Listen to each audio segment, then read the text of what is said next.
क्यूचे आतापर्यंत 8 प्रोग्राम झालेत. कोणकोणते होते ते? स्टॅटिकचे कोणकोणते होते? क्यू, सर्क्युलर क्यू, पुढे डबल एंडेड आणि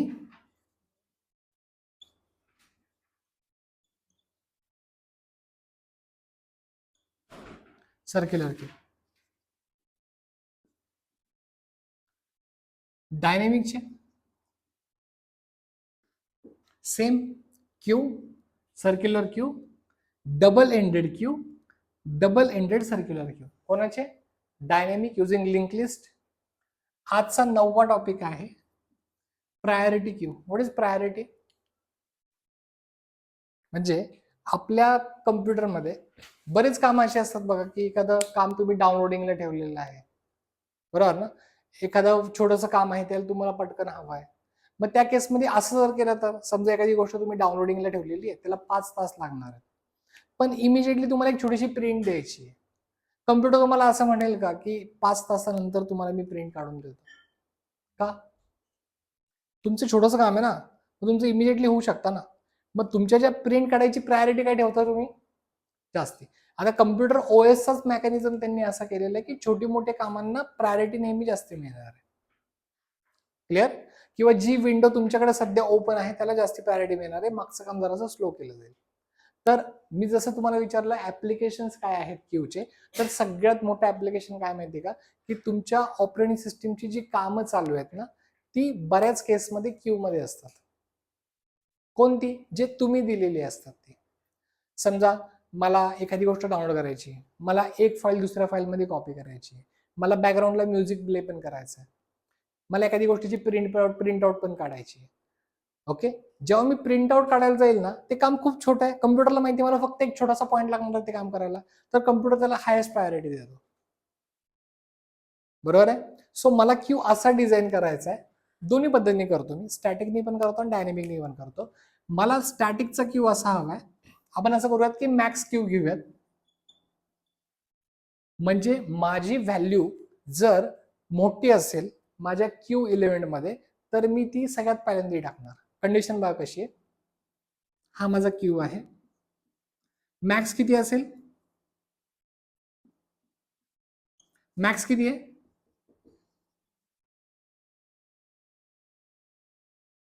किती आहे? 5. आता एफ आणि आर किती असतील? एक सुद्धा एलिमेंट इथे प्रेझेंट नाहीये. युजर कडनं एक डेटा घ्या. युजरने समजा डेटा घेतला 4. आता दोघंही -1ला आहे, एक सुद्धा एलिमेंट इथे प्रेझेंट नाहीये, तर 4 कुठे जाणार आहे? आणि एफ आणि आर इथे असणार आहेत. कुठे? 0 लोकेशनलाच. बरोबर का? आता जर मला डेटा इन्सर्ट करायचा नवीन, जो आहे 3, मी असं कन्सिडर करतोय ही 4 होती priority, higher range higher priority. मग आता ही 4 व्हॅल्यू आहे, ही व्हॅल्यू आहे 3. 3ला जास्ती प्रायोरिटी पाहिजे का 4ला? 4ला जास्ती पाहिजे. माझी इच्छेनुसार तुम्ही उलट पण करू शकता, पण मला ह्या केसमध्ये जी मोठी व्हॅल्यू त्याला जास्ती प्रायोरिटी ठेवायची. प्रायोरिटी म्हणजे कसली माहितीये का? क्यू म्हणजे तुम्ही एखाद्या गोष्टीची लाईन लावताय, बरोबर ना? जो सगळ्यात पहिल्यांदा असणार आहे तो सगळ्यात अगोदर बाहेर जाणार आहे. डिलीट होण्यासाठी कंडिशन नाहीये, इन्सर्ट होण्यासाठी कंडिशन आहे. कंडिशन काय आहे? जर 3 तुम्हाला इथे टाकायचा असेल तर 3 आता कुठे जाणार आहे? इथे, आणि चेंज कोण होणार आहे? आर. बरोबर का? यामध्ये तुम्ही असं पण करू शकता की 4 पेक्षा जर व्हॅल्यू आली 5, बरोबर, यामध्ये काम करण्याचे 2 ऑप्शन्स आहेत. मी फक्त व्हेरिएशन्स देतोय. ऑप्शन्स हे कधी पण आपण चूज नसतो करत, आपल्याला फक्त नॉर्मल अल्गोरिदम माहिती असतो कसं काम करतोय. त्यांनी दिलेल्या कंडिशन म्हणजे कम्प्युटरमध्ये किंवा कंपनीने दिलेल्या कंडिशन आपल्याला सॅटिस्फाय करायच्या असतात. कंपनी इथे 2 गोष्टी बोलू शकते. एक गोष्ट बोलू शकते की जर 5 ही व्हॅल्यू तुम्हाला इथे इन्सर्ट करायची आहे आणि तुमचा फ्रंट हा आहे 4, म्हणजे तुम्हाला 5 व्हॅल्यू पुढे टाकायची आहे, तर कंपनी एक गोष्ट बोलू शकते की नाही म्हणून सांगा, आम्ही नाही टाकणार. मिनिंग कळतंय? म्हणजे डेटा नेहमी इन्सर्ट होईल तर कुठं होईल? रिअर कंडिशनलाच होईल. बरोबर ना. आणि इन्सर्ट होण्यासाठी तुम्हाला लागत असेल तर तुम्हाला डिसेंडिंग ऑर्डर्स द्यावा लागेल. किंवा कंपनी असं पण म्हणू शकते की जर असं असेल तर 4 ला इथे टाकला, 3 ला इथे टाकला आणि इथे जी जागा तयार होईल इथे काय टाका, 5 टाका. म्हणजे काम सुरू झालेलं अजून नाहीये, मी माझी कामं प्रायोरिटीनुसार लावून टाकतो. ट्रिक कळतीये? आठवतंय डेटा स्ट्रक्चरच्या एकदम सुरुवातीला मी ही गोष्ट केली होती, आठवतंय? पुढे मला डेटा टाकायचा आहे 1, कुठे टाकू शकतो? आर माझं इथे केलंय बाय द वे, विसरू नका. कुठे टाकू शकतो? 3 च्या पुढे का 3 च्या मागे? इंडेक्स 3 ला, इंडेक्स 3 ला टाकू शकतो. मला 2 टाकायचा आहे, पुढे टाकू शकतो. मला 1 ला ह्याला शिफ्ट करावा लागेल, 1 इथे आहे आणि इथे येईल 2 आणि आर जाईल इथे, बरोबर ना. म्हणजे इन्सर्ट करणं, तो कुठे पण इन्सर्ट होईल, फ्रंटने इन्सर्ट होईल, लास्टने इन्सर्ट होईल, मिडलने इन्सर्ट होईल, टोटली डिपेंड कशावर आहे, प्रायोरिटीवर. आणि हा प्रोग्राम आपल्याला इम्प्लिमेंट करायचा आहे. ट्रिक कळतीये? तुम्ही ओव्हरफ्लो बोलू शकता, जर जागा खरंच नसेल तर तुम्ही ओव्हरफ्लो बोलू शकता, पण डेटा इन्सर्ट करण्याची पद्धत काय आहे, त्याच्या प्रायोरिटीनुसार त्याला इन्सर्ट करा. डिलीटचा रूल एकच आहे, डिलीट कोण होणार आहे, फ्रंट. व्हेरिएशन करतायत, याचं नाव काय आहे, प्रायोरिटी क्यू. क्लिअर? काही मुलांनी एक्स्ट्रा अभ्यास केलेला असतो किंवा आतापर्यंत त्यांना ह्या गोष्टी झालेल्या असतात, तर काही मुलं काय म्हणतात माहिती का, सर तुम्ही काय करा की तुम्हाला ज्या हिशोबाने डेटा टाकायचा टाकून घ्या, 4 5 3 1 2 असं, बरोबर ना. हा तुमचा ऍरे आहे. आपण सॉर्टिंग तर शिकलेलं आहे, मुलं असं म्हणतात बरं का की सर सॉर्टिंग तर आपण शिकलेलं आहे, तुम्ही डिसेंडिंग मध्ये करा, 5 4 3 2 1, ह्याला एफ बोला, ह्याला आर बोला, आपला प्रॉब्लेम सॉल्व, बरोबर ना. पण नीट समजून घ्या प्रॉब्लेम काय. प्रॉब्लेम काय माहितीये का, असं नाहीये की मी डेटा दिला आणि सगळं झाल्यानंतर तो काम करायला सुरुवात केली, तसं नाहीये. हे काम कंटिन्यू चालू असतात. म्हणजे विचार करा, बरं झालं एक्झाम्पल दिलं कम्प्युटरचं, कम्प्युटर आत्ता पण जर मी सुरू करतोय तर आत्ता पण काही नाही तरी कामं करतोय. मी जर त्याला एखादा टास्क दिला ना, तो त्याच्या कामांमध्ये माझं काम घुसवतोय आणि त्याच्या प्रायोरिटीनुसार करतोय. असं नाहीये की तो फक्त वाट बघतोय मी स्टार्ट बटन दाबण्याची, तेव्हा तो बॅकग्राऊंडला कामं सुरू करेल, असं नाही होत आहे. सो ही गोष्ट करण्यात पॉईंट नाहीये. या पद्धतीनेच गोष्ट इम्प्लिमेंट झाली पाहिजे. कारण का आपण जे अल्गोरिदम देत असतो किंवा आपण जो प्रोग्राम रन करत असतो, हा कंटिन्यू रनिंग फेज मध्ये पण असू शकतो, कळतंय का. आणि आपण त्याला स्टॉप करू शकत नाही, अशी पण कंडिशन असू शकते. तुम्हाला फक्त तुम्ही दिलेला काम त्याच्या कामांच्या लिस्टमध्ये इंजेक्ट झालं पाहिजे. तुम्ही अजून क्यू हा वर्ड कुठे ऐकलाय, तुम्ही युट्यूबवर ऐकलाय ऍड इन क्यू. तुम्ही समजा युट्यूबवर म्युझिक ऐकताय आणि तुम्हाला एखादं गाणं सापडलं की जे तुम्हाला ऐकायचं आहे, पण ऑलरेडी तुम्ही 4-5 गाणी त्याला सांगितलेली, हे झाल्यानंतर ते लावा, ते झाल्यानंतर ते लावा, तर तुम्ही काय करता, ऍड इन क्यू करता, बरोबर ना. तर तिथे ऑप्शन काय असतो की ऍड इन क्यू, म्हणजे बाय डिफॉल्ट तो रिअर कंडिशनला ऍड करणार असतो का फ्रंटला करतो. हा, पण असे काही ऍडव्हान्स प्लेयर पण असतात की ऍड इन टॉप क्यू, कळतंय, ऍड इन जस्ट क्यू, असे काही प्लेयर्स असतात, त्यामध्ये पण तुम्ही कामं करू शकता. कळतंय मला काय म्हणायचं आहे. ज्या गोष्टी ऑलरेडी चालू आहेत त्यांना डिस्टर्ब करून आपण आपलं काम चालू करू शकत नाही. ज्या चालू आहेत त्यांचं रेंज तशीच ठेवून आपलं काम फक्त त्यात इन्सर्ट करायचं आहे. क्लिअर? सॉर्टिंगचा पार्ट वेगळा आहे, इथे सॉर्ट करता करता कामं चालू आहेत, बरोबर आहे. चला, मी जे सांगितले आपल्याला त्यात इम्प्लिमेंट करायचं. डिलीटला प्रॉब्लेम नाही, तुम्हाला डिस्प्लेला प्रॉब्लेम नाही. प्रॉब्लेम कोणाला आहे, फक्त एनक्यू ला.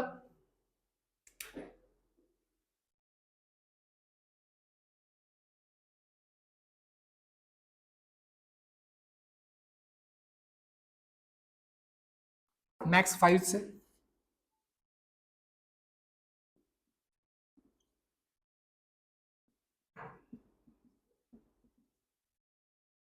डेटा आला आणि दोन्हीही -1 ला आहेत. If R equal to F and F equal to -1, ह्याला तुम्ही कसंही विचारू शकता. F equal to -1 and R equal to -1. बरोबर आहे. हे जर असेल तर तुम्हाला काही कंडिशन चेक करायची गरज नाहीये. तुम्ही डेटा कोणत्या लोकेशनला टाकताल?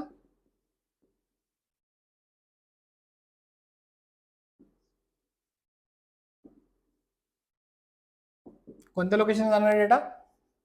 0 लोकेशनला. मी सिक्वेन्स देतोय. 3 येणार आहे, मग 4 येणार आहे, मग 5 येणार आहे, मग 1 येणार आहे, मग 2 येणार आहे. आणि माझा आहे मॅक्स क्यू, म्हणजे जो सगळ्यात मोठा डेटा आहे तो सगळ्यात पहिल्यांदा आला पाहिजे. हा असा माझा रूल आहे. तुम्ही उलट पण करू शकता. चला, फर्स्ट टाइम कोण येणार आहे? 3. म्हणजे फर्स्ट फेज मध्ये इथे 3 आला, इथे एफ आणि इथे आर झाला. राईट. ही अशी कंडिशन नाही आहे. समजा नेक्स्ट टाइम आला, मला आहे ना दुसरी कंडिशन काय चेक करायची माहितीये का? ओव्हरफ्लो आहे का? ओव्हरफ्लो कसं कळेल मला? डेटा इन्सर्ट करून करणार आहे मी. असा काय रूल आहे? डेटा इन्सर्ट रिअरनीच होणार आहे, इथे नाही. शिफ्ट करून पण काम करू शकतो. मग मला कसं कळेल की माझं काम होईल का नाही होणार? आणि दुसरा पॉइंट काय माहितीये का? जर सेम डेटा आला तर 3 तर कुठे टाकू? कुठे पण टाका, काय फरक पडतो? कळतंय? तुम्ही सुरुवातीला टाका. हा, नाही आलं तर मला मेसेज कर. तुम्ही फ्रंटला टाका किंवा पुढे टाका, काय फरक पडणार नाही. कम्प्युटर बरेच असे टास्क काय करता माहितीये का? तुम्ही कम्प्युटरला सांगितलं की मला हे करून दे, आणि कम्प्युटरला सिमिलर प्रायोरिटीचं काम ऑलरेडी चालू असतं. मग कम्प्युटर मुद्दाम काय करतो? स्वतःचं काम अगोदर करतो, नंतर तुमचं काम करतो. असं कधी बघितलंय तुम्ही? नाही केलं? बरेच कामं असतात. समजा तुम्हाला एखादी गोष्ट कॉपी करायची आहे दुसरीकडे, तुम्हाला असं वाटतं की आतापर्यंत ते सुरू झालं पाहिजे होतं, एवढा वेळ का घेतोय? होतं ना असं? का? तुम्ही दिलेल्या कामाचं सिमिलर काम, सिमिलर प्रायोरिटीचं काम, लेवलचं काम तो ऑलरेडी कुठे ना कुठे बॅकग्राऊंडला करत असतो. कधी कधी असं वाटतं हा फास्ट केलं त्यांनी, कधी कधी असं वाटतं की बळच डिले केला बिना कामाचं. बरोबर का? सो त्याचं रिझन हे आहे की सिमिलर टाईपचा प्रॉपर्टी झालेल्या आहेत. सो जर आता ह्यावेळेस मी सगळ्या वेगवेगळ्या 3 ठेवलेले आहेत त्याचा आपण विचार करू. सॉरी, सगळे 5 वेगवेगळे व्हेरिएबल ठेवले त्याचा आपण विचार करू. सिमिलर आलं की कसं टाकायचं दाखवतो. एल्सिफ मला कसं कळेल जागा नाहीये? मी असं म्हणतोय की माझ्याकडे रियर आणि फ्रंट मध्ये डिफरन्स किती आहे बघा ना. एफ इथे आहे आणि रियर इथे आहे. हीच एक कंडिशन असू शकते फुल होण्याची. असं असू शकतं का? फ्रंट इथे आणि रियर इथे. विचार करा, असं झालं 3 4 5 2 नसणार इथे, इथे असेल 2 3 4 5. इथे एफ आहे आणि इथे आर आहे. असं झालं तर 1 ला जायला जागा आहे ना? कशी? फ्रंट पाशी. बरोबर ना? सो प्रॉब्लेम तो येणार नाहीये. ज्या वेळेस फ्रंट माझा 0ला असेल आणि आर माझा लास्टला असेल त्यावेळेसच काय असणार आहे? तो ओव्हरफ्लो असणार आहे, नाहीतर ओव्हरफ्लो नाही. आपण नॉर्मल क्यू मध्ये कसा चेक करत होतो ओव्हरफ्लो? आर माझा लास्ट पर्यंत गेला तर चेक करत होतो. सो मी असं विचारतोय, if F equal to 0 and R equal to max -1 असेल तर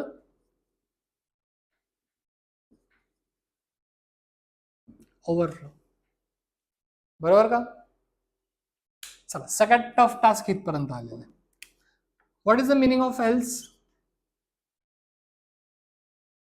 we have space to store data. बरोबर ना? म्हणजे आपल्याला आता काय चेक करायचंय? तो डेटा कोणत्या लोकेशनला बसू शकतो. राईट. चला, फर्स्ट फेज होता, इथे 3 होता, इथे आर होता, आणि मला डेटा इन्सर्ट करायचा आहे नेक्स्ट वाला कोणता? 4. माझ्या डेटाकडे 4 आहे. मी काय चेक करणार आहे?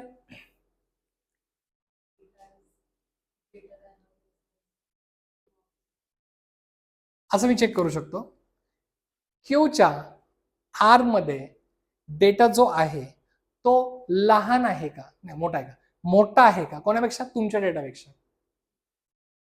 बरोबर ना? विचार करा की मला इन्सर्ट करायचा होता 1, 3 नंतर मला 1 टाकायचा आहे.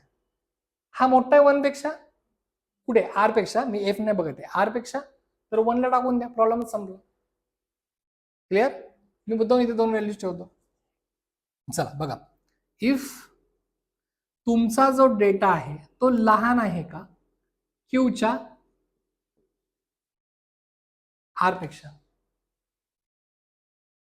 कळतंय का? हा बघ, तिने प्रॉब्लेम पण सॉल्व्ह केला. इक्वल असेल तरी टाकून द्या, काम झालं आपलं. सो आपण काय करू शकतो, लेस इक्वल. क्लिअर? चल, पॉइंट काय, जर मला 1 इन्सर्ट करायचा असला असता आणि मी विचारतोय की हा माझा डेटा लहान आहे का ह्यापेक्षा, तर मी काय केलं असतं, याला बोललो असतो आणि हा 1 टाकला असता इथे. चला, म्हणजे काय केलं पाहिजे मी, R plus plus queue of R equal to data. बरोबर ना? पण आता तसं सिच्युएशन नाहीये, मला डेटा कुठून टाकायचा आहे,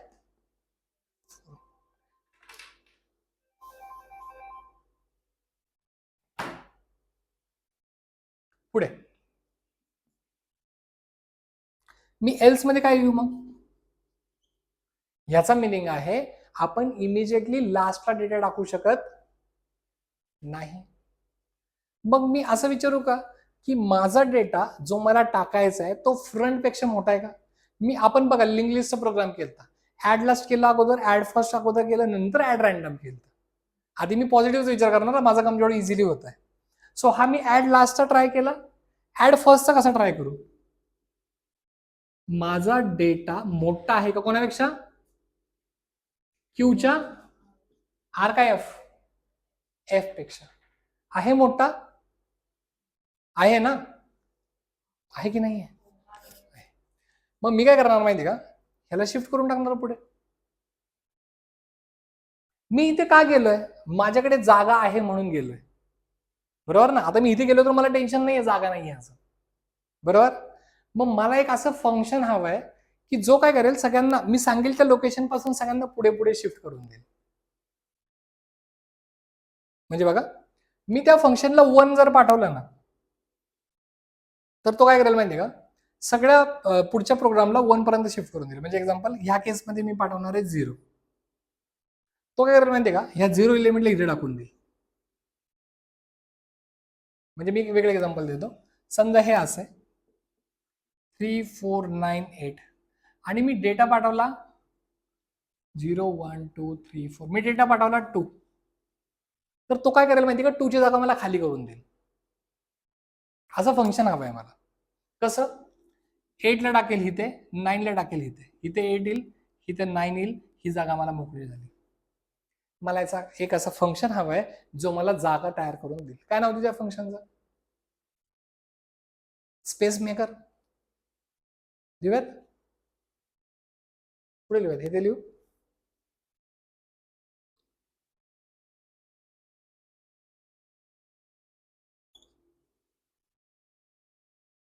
त्याला लोकेशन मिळणार आहे. काय लॉजिक आहे तुमच्याकडे त्यासाठी, विचार करा, इथे 2 आहे, तुम्ही नेहमी सुरुवात करून करणार माहितीये का, आर पासून. जर इथे 2 होता ह्याच्या मागच्या केसमध्ये, इथे होता 9, इथे होता 8, मला सांगा आर कुठे होता, कुठे होता, बरोबर ना. मी बोलणार की माझ्याकडे एक एक्स व्हेरिएबल आहे, त्याला बोलणार मी आर, बरोबर का. मी करणार माहिती का, ही व्हॅल्यू x+1 मध्ये टाकणार, कुठपर्यंत, जोपर्यंत एक्स लोकेशनला जात नाही तोपर्यंत. म्हणजे कसं बघा, while x not equal to location, तोपर्यंत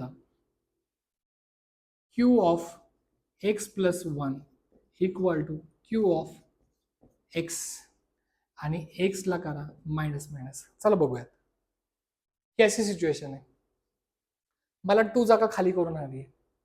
माझा x किती आता सध्या, लोकेशन आहे का, नाहीये. मी ते मुद्दामून आहे ना असं लिहितो, एक्स हा लहान झाला पाहिजे लोकेशन पेक्षा. एक्स हा लहान आहे का लोकेशन पेक्षा, लोकेशन किती दिली आहे, या एक्झाम्पल मी लोकेशन किती आहे, लहान आहे का, नाही. क्यू ऑफ एक्स किती आहे, किती आहे, तो जाणार आहे कुठे, हा मायनस मायनस झाला, की झालं x. 2 is less than 2 no. So ही व्हॅल्यू जाणार आहे कुठे, गेली. नेक्स्ट टाइम एक्सची व्हॅल्यू किती झाली 1, कंडिशन फॉल्स, जागा खाली झाली. तुम्ही म्हणताल सर 9च आहे तिथे, काय करायचं, रिप्लेस करणार आहे आपण त्याला, प्रॅक्टिस करणार आहे. हा झाली खाली, आयडिया क्लिअर. किती काम होतं त्याचं, मला काय करणार होतो आपण त्याचं, सीट तो लोकेशन एम्प्टी करायचा. या ठिकाणी मला कोणतं लोकेशन एम्प्टी करायचं, 0 का जिथे एफ होता तो, हा जिथे एफ होता तो, जिथे एफ आहे माझा, मला कळतंय की मला एफच्या मागे डेटा टाकायचा आहे आणि एफच्या मागे जागा, मग ते पण प्रूफ केलं पाहिजे ना. एफच्या मागे जागा नसेल तरच मी खाली करून घेणार ना. कळतंय का, कसं लिहू,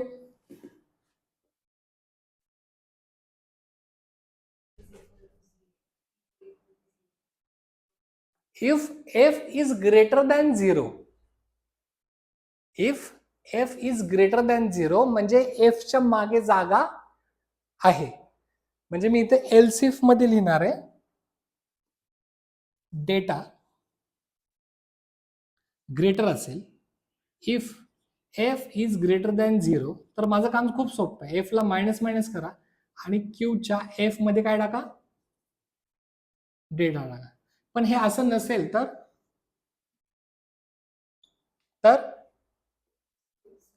कोणाला, एफ ला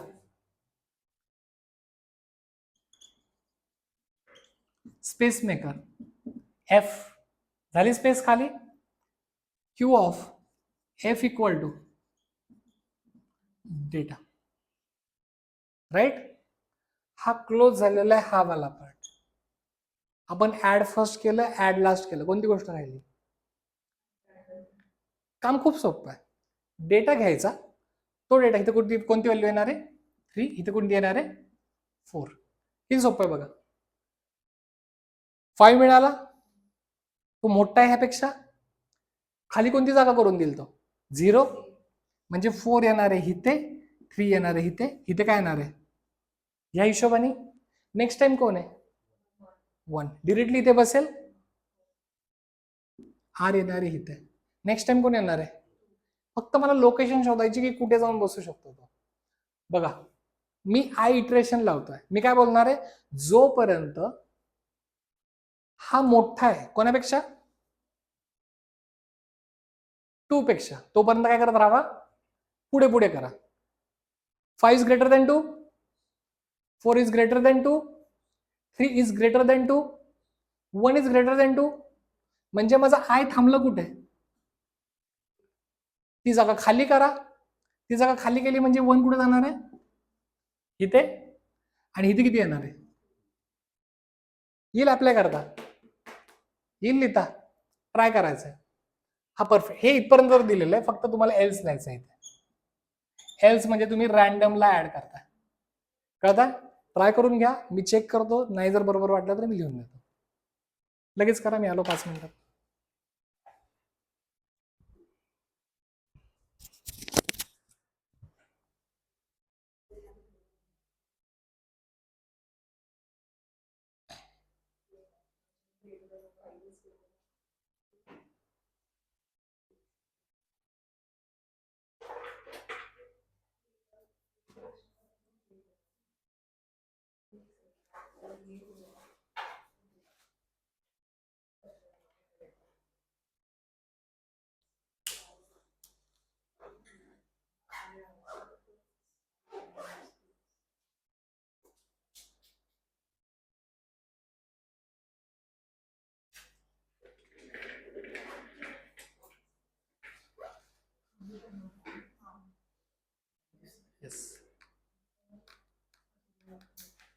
झालं प्रगती.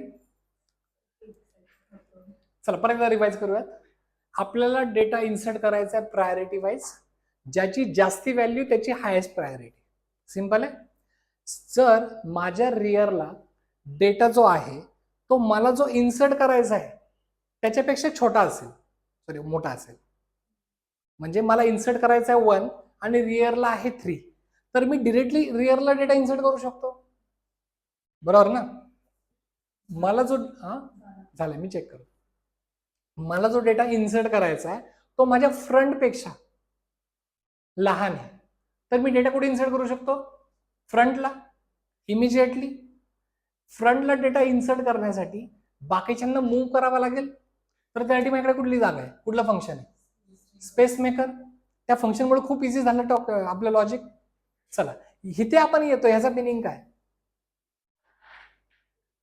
इथे आपण येतो ह्याचा मिनिंग काय की माझा नवीन डेटा डिरेक्टली फ्रंटनी किंवा रिअरनी इनपुट होणार. तो इनपुट होईल तर कुठून होईल? इन बिटवीन कुठून तरी होईल. मग मला अशी जागा शोधायची की कोणत्या लोकेशनने इनपुट होईल. ठीक आहे, म्हणून मी इथे लिहितो, एखादा व्हेरिएबल बनवून घेऊ शकता. इंट आय घ्या, आय इक्वल टू 0. मला कुठपर्यंत जायचं आहे? मला डेटा किती इन्सर्ट करायचा आहे? 2. इथे 1 आहे आता सध्या. माझा रिअर आहे 3rd लोकेशनला, फ्रंट आहे 0 लोकेशनला. मला कोणत्या लोकेशनला जाऊन थांबायचं आहे? ज्या लोकेशन वर मी तो 2 टाकू शकतो, बरोबर ना. म्हणून माझा लूप काय? वाईल माझा डेटा जोपर्यंत लहान मिळतोय कोणापेक्षा? क्यू ऑफ आय पेक्षा, तोपर्यंत काय करा? काय करा तोपर्यंत? I plus plus. हेच लिहिलंय का प्रगती? ठीक आहे ना. I equal to 0, data of Q of I, I plus, हेच केलंय का? ठीक आहे, मी बघतो मग नंतर. चला हे बघा, मग तू लिहिलेलं सोपं वाटतंय का हे सोपं वाटतंय? हे सोपं वाटतंय. कळतंय का सगळ्यांना? बघा मला इन्सर्ट किती करायचं आहे? 2. 5 is greater than 2, yes. 4 is greater than 2, yes. 3 is greater than 2, yes. 1 is greater than 2, no. माझा आय कुठे येऊन थांबेल? थांबला पुढे, याला बद्द नाका देतो. हा इथे ओपन झाला तर इथे क्लोज होईल, हा असं. ओके, चला मला डेटा मिळाला, सॉरी लोकेशन मिळाली 3. मी ती खाली करून घेऊ. कसं?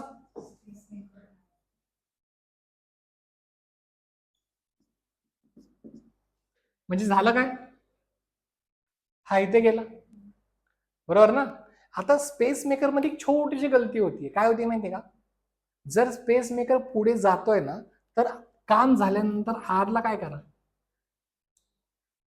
बरोबर ना.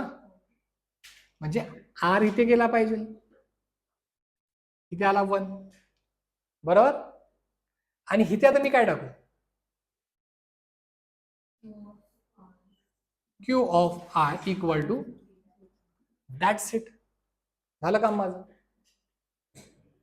ज्यावेळेस आपण हा प्रोग्राम डिस्कस केला त्यावेळेस तुम्हाला जरासा अवघड वाटला होता का? खूप जास्ती अवघड वाटला होता? जास्ती अवघड वाटला होता. आता प्रोग्राम जेव्हा आपण बोर्डवर सॉल्व्ह केलाय तेव्हा काय वाटतं? सोपं वाटतंय जरासा का की तेवढंच वाटतं अवघड? डुएबल वाटतंय. काय विचारायचंय? हा प्रोग्राम डिरेक्टली मी बोर्डवर केलाय, असं असू शकतं की एक छोटासा पॉईंट मिस झाला असेल, रन करताना येत असेल, पण हा 95% प्रोग्राम होऊन जाईल तुमच्याकडनं.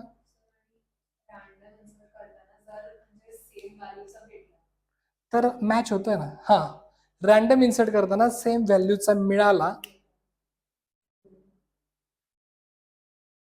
तर काम होऊन जाईल. कळतंय? म्हणजे ह्या केसमध्ये काय होईल की तो अगोदरच जाईल, बरोबर ना. चला, म्हणजे प्रगतीने त्याची काळजी घेतली पहिल्या पॉईंट पासून. सेम डेटा आला तर काय करायचं, तो पण सॉल्व्ह झाला. कसं होईल बघा. ऑलरेडी इथे 3 होता, सॉरी ऑलरेडी इथे 1 होता आणि इथे पण 1 होता. माझा आय आल्यावर कुठे फसणार आहे? 2 ला फसणार आहे. मग हा 1 इथे जाईल, हा 1 इथे येईल आणि इथे किती येईल? झालं का? कळतंय? हा प्रोग्राम आपल्या नोट्स मध्ये पण नाहीये, हा प्रोग्राम कुठेच नाहीये, हा फक्त आता बोर्डवर आहे आणि हा प्रोग्राम तुम्हाला रन करून पाठवायचा आहे.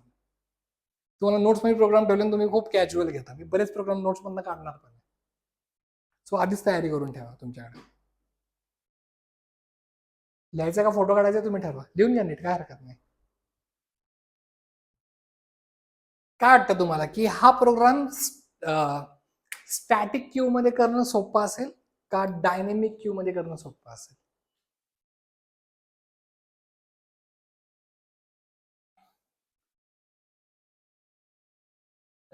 डायनेमिक का? डायनेमिक मध्ये इन्सर्ट रॅन्डम करणं लय सोपं आहे. आपल्या प्रोग्रामचा पॅटर्न हाच असणार आहे, फक्त काय असणार आहे, पी इक्वल टू पीचा नेक्स्ट पीच. किती कसं विचारणार तुम्ही? I equal to F while data less than आयचा डेटा लेस इक्वल करा, तोपर्यंत काय करा, पी इक्वल टू पीचा नेक्स्ट करा. इथे काय करताल, स्पेस मेकरची गरज नाही, इथे काय करताल, डायरेक्ट तुमचं हे काम व्हिज्युअलाइज करा की तुमचा हा डेटा आहे ना लिंक लिस्ट मध्ये ह्या सिच्युएशनचा 3 4 9 8 आणि तुम्हाला डेटा टाकायचा आहे 6. उलट झालं का?